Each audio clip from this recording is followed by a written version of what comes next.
Assalamualaikum warahmatullahi wabarakatuh. Perkenalkan, nama saya Cindy Giovanni.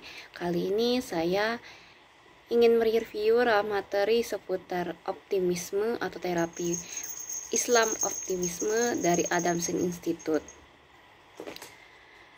Secara kamus bahasa Indonesia, optimisme itu artinya orang yang selalu pengharapan baik dalam menghadapi segala sesuatu.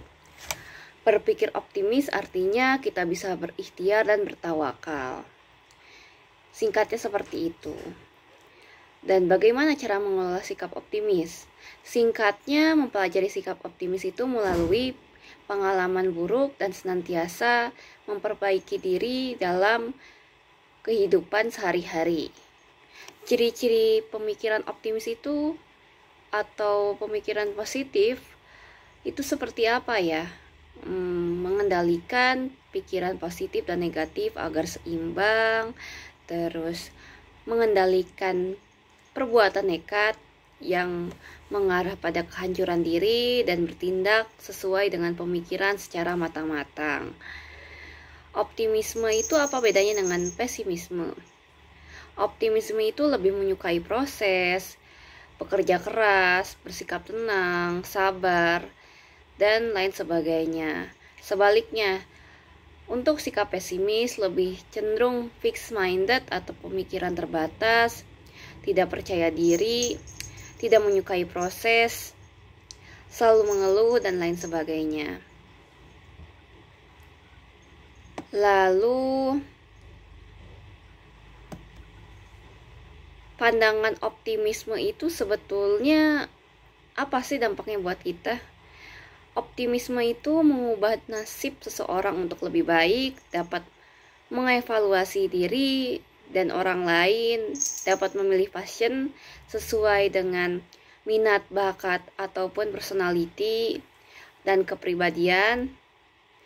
Optimisme juga dapat meningkatkan kehidupan produktif, tapi bukan kehidupan toxic productivity, lalu menghadapi penyakit ataupun masalah-masalah yang akan terjadi di kemudian hari, menghadapi kritik yang membangun untuk hidup yang lebih baik. Juga optimisme juga mengurangi stres dalam lingkup panjang, karena optimisme itu secara tidak langsung mengurangi psikosomatis pada diri seseorang agar lebih cenderung bebas atau bebas dari beban yang akan dihadapi di kemudian hari.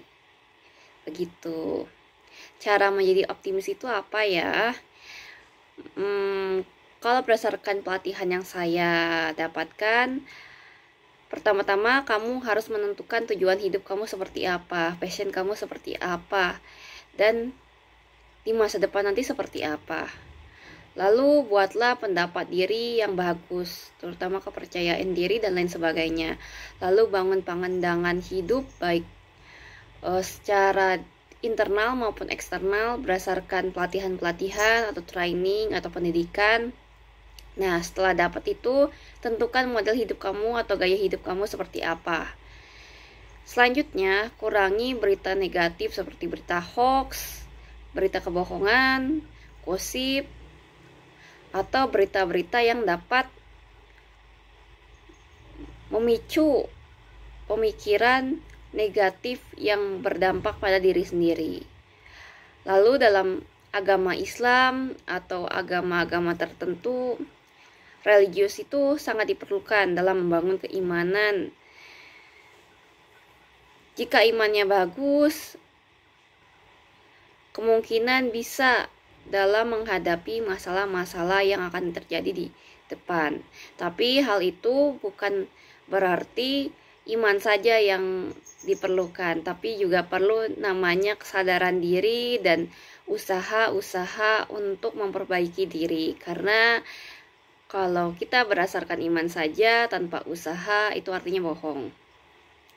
Dan kalau berdasarkan pandangan dari Sigmund Freud, tanpa agama pun kita berjalan seperti terseok-seok, artinya saling berhubungan antara usaha dan religiusitas. Lalu buat jurnal pengelolaan diri, mana yang harus diperbaiki, mana yang harus ditingkatkan. Dan selalu berbaik sangka pada setiap pengalaman, tapi bukan toxic productivity atau toxic positivity. Karena kalau kita terlalu positif atau pemikiran positif, akan terjadi adanya ambisi atau terlalu berpandangan diri kita selalu baik. Oleh karena itu kita juga harus memahami di sisi kita yang buruk juga. Seperti itu. Dan jangan lupa istiqomah, meskipun istiqomah di sini secara harfiah usaha dan berdoa itu harus saling berhubungan dan harus ditingkatkan dari waktu ke waktu. Singkatnya seperti itu. Terima kasih. Wassalamualaikum warahmatullahi wabarakatuh.